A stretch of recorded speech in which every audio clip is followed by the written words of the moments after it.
오늘날 우리는 수많은 정보를 배우며 살아간다. 자녀에게 더 나은 학원을 찾아주고 어른도 끊임없이 자격증과 이력을 쌓는다. 세상은 끊임없이 말한다. 배워야 산다고. 그런데 정약용은 조용히 이렇게 말한다. 지식이 아무리 많아도 실천하지 않으면 한낮 구름과 같다. 그의 삶은 단순히 공부 잘했던 학자가 아니었다. 배우고 고민하고 행동했던 철학자였다. 정약용에게 진정한 배움이란 행동으로 이어지지 않는 삶은 헛된 것이었다. 그는 말한다. 배우되 실행하지 않으면 그것은 아무 쓸모없는 배움이다. 정약용은 조선 후기 가장 위대한 학자 중 한 명이었지만 그를 진짜 위대하게 만든 건 그의 학문이 모두 현실을 위한 것이었다는 점이다. 그는 책상 앞에 앉아 세상을 논한 것이 아니라 백성을 위한 제도를 고민했고 고통받는 사람을 살피기 위한 법을 설계했다. 그가 18년 동안 유배를 살면서도 그 시간을 허투루 보내지 않았던 이유는 단 하나, 배운 것을 반드시 써야 한다는 신념 때문이었다. 그는 스스로를 학자라기보다는 행동하는 사람으로 여겼다. 그래서 그의 학문은 살아있고 그의 글은 시대를 넘어 여전히 울림을 준다. 오늘 우리는 얼마나 많은 것을 배우고 있는가? 그 배움은 실제로 우리의 삶과 연결되고 있는가? 정약용은 단호히 말한다. 배우기만 하고 행하지 않으면 그것은 아무것도 아니다. 지금 이 영상을 시작으로 우리는 정약용의 말처럼 배움과 실천이 연결된 삶을 함께 그려보려 한다. 정약용은 학문이란 반드시 삶에 닿아야 한다고 믿었다. 그는 공허한 이론이나 관념보다는 현실을 바꾸는 지혜를 더 소중하게 여겼다. 그래서 그는 실사구시를 평생의 학문 태도로 삼았다. 말 그대로 사실에 근거하여 진리를 구한다는 뜻이다. 꾸며진 말이 아닌 실제로 사람을 살리고 세상을 나아지게 하는 배움을 말한다. 그는 이렇게 말했다. 학이 치용이요 지행진이라. 배움은 반드시 실용으로 이어져야 하고 삶은 반드시 실행으로 완성된다.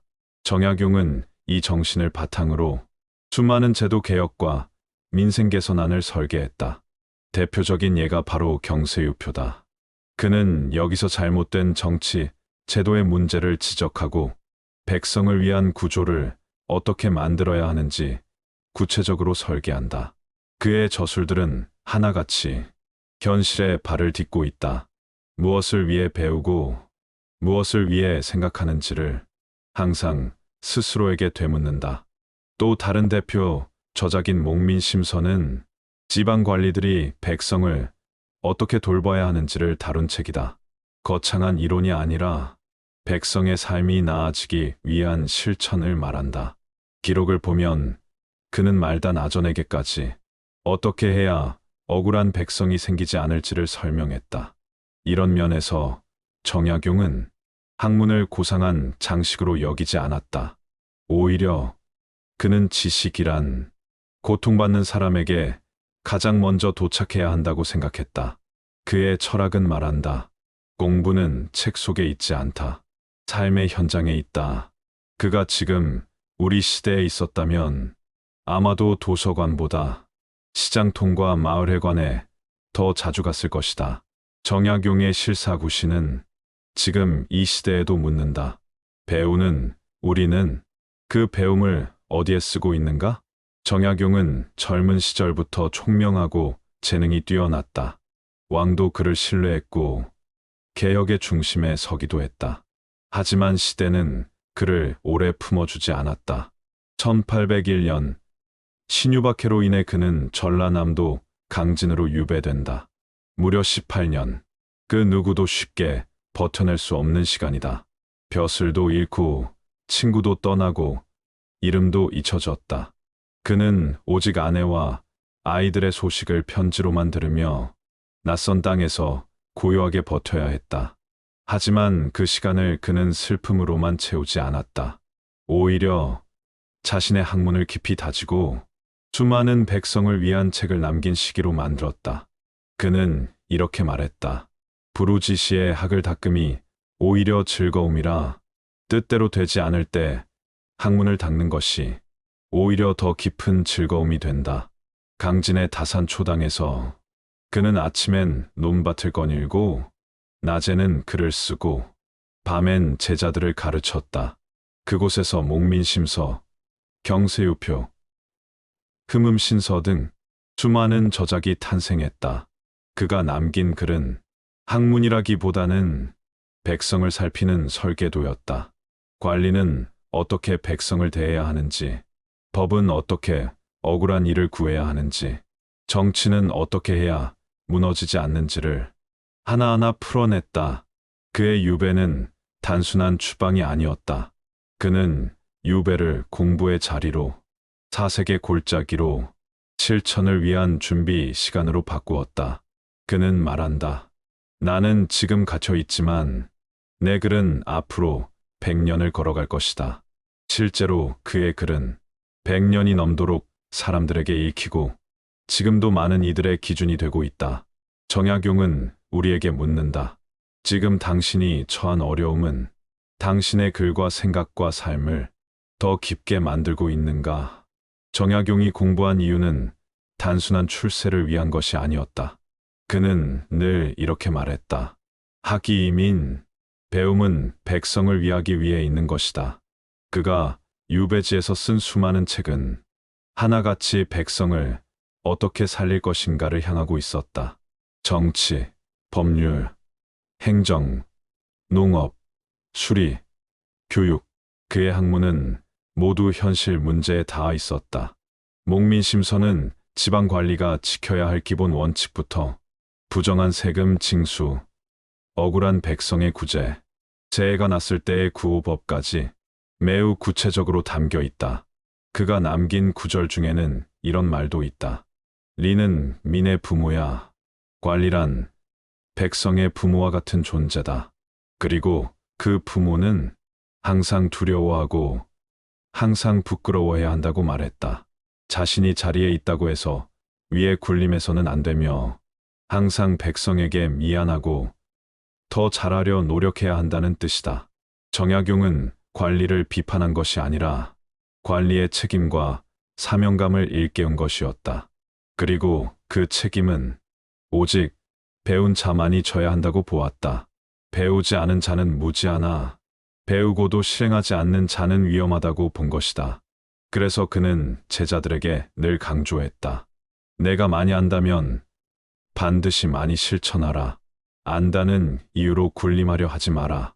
그의 철학은 겸손하고도 단단했다. 진정한 배움은 누군가를 이기기 위한 것이 아니라 누군가를 살리기 위한 것이라는 믿음. 정약용은 세상의 기준을 거슬러 말했다. 많이 아는 자가 위대한 것이 아니라 많이 나누는 자가 위대하다고. 지금 우리는 얼마나 배운 것을 나누고 있는가? 배움은 결국 사람을 향하지 않으면 그 자체로 의미를 잃는다는 사실을 정약용은 조용히 가르쳐주고 있다. 정약용은 단순히 많이 아는 학자가 아니었다. 그는 생각하고 글을 쓰고 사람을 가르치는 과정을 모두 연결된 하나의 공부로 여겼다. 그는 말한다. 학이사, 사이작, 자기교, 배우고 깊이 생각하고 생각한 것을 글로 쓰고 쓴 것을 남에게 가르치라. 지금으로 보면 인풋, 정리, 아웃풋이 명확한 공부법이다. 하지만 정약용에게 이건 단순한 학습법이 아니라 삶의 태도였다. 그는 먼저 스스로 깊이 생각했다. 모든 문제의 핵심을 파고들었다. 그리고 그것을 책으로 남겼다. 그의 글은 단순히 학술적인 이론이 아니라 누구든 읽으면 바로 쓸 수 있는 매뉴얼에 가까웠다.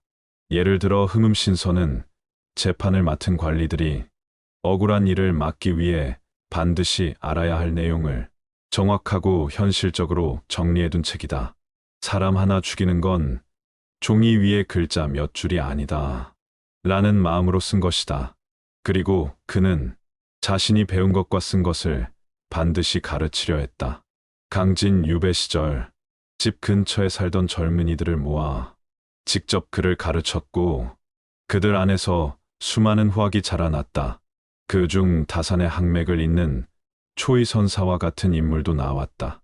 정약용은 글을 쓰기 위해 공부한 것이 아니라 누군가에게 전하기 위해 공부했다. 그리고 그 공부가 누군가에게 도움이 될 때 가장 큰 기쁨을 느꼈다. 그래서 그는 말한다. 공부란 나를 위한 것이 아니라 세상을 위한 것이다. 이 단순한 원칙이 그의 글을 진실하게 만들고 그의 공부를 살아있는 것으로 만들었다. 오늘 우리도 이 세 가지를 되돌아볼 수 있다. 얼마나 깊이 생각하고 있는가? 내 생각을 얼마나 정리하고 있는가? 그것을 누구에게 전하고 있는가? 공부란 결국 혼자만의 것이 되어선 안 된다. 누군가에게 흘러가야만 살아있는 것이다. 정약용은 그걸 온몸으로 실천한 사람이었다. 정약용은 학문을 쌓는데 그치지 않았다. 그는 언제나 더 근본적인 질문을 던졌다. 무엇을 아느냐보다 어떤 마음을 품고 있느냐가 더 중요하지 않은가? 그는 공부의 최종 목적을 마음을 바르게 하는 것이라 보았다. 정심이 후수신 마음을 바르게 한 뒤에야 몸가짐을 다스릴 수 있다.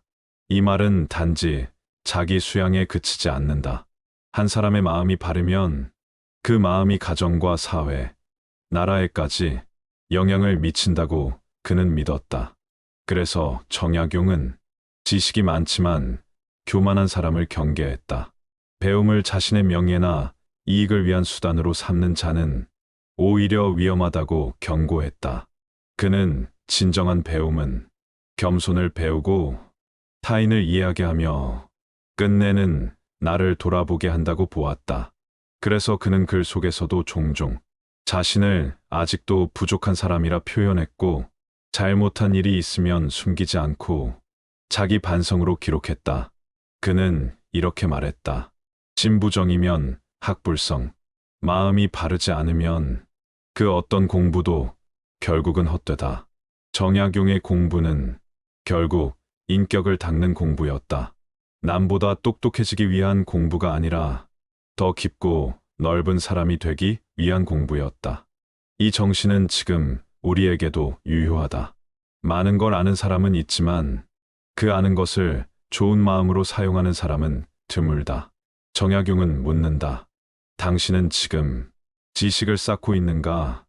아니면 마음을 기르고 있는가?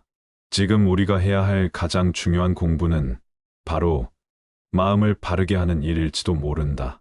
정약용의 시대는 혼란스러웠다. 부패한 정치, 무너진 제도, 백성의 삶은 피폐했고 배운 자들은 침묵하거나 외면했다. 그 속에서 정약용은 묻는다. 공부는 무엇을 위해 존재해야 하는가? 그는 말한다. 학부리기, 이위세야. 공부는 나를 위한 것이 아니라 세상을 위한 것이다. 오늘날 우리는 다시 혼란의 시대를 살아가고 있다. 정보는 넘치고 지식은 쏟아진다. 하지만 정작 중요한 건 잘 보이지 않는다.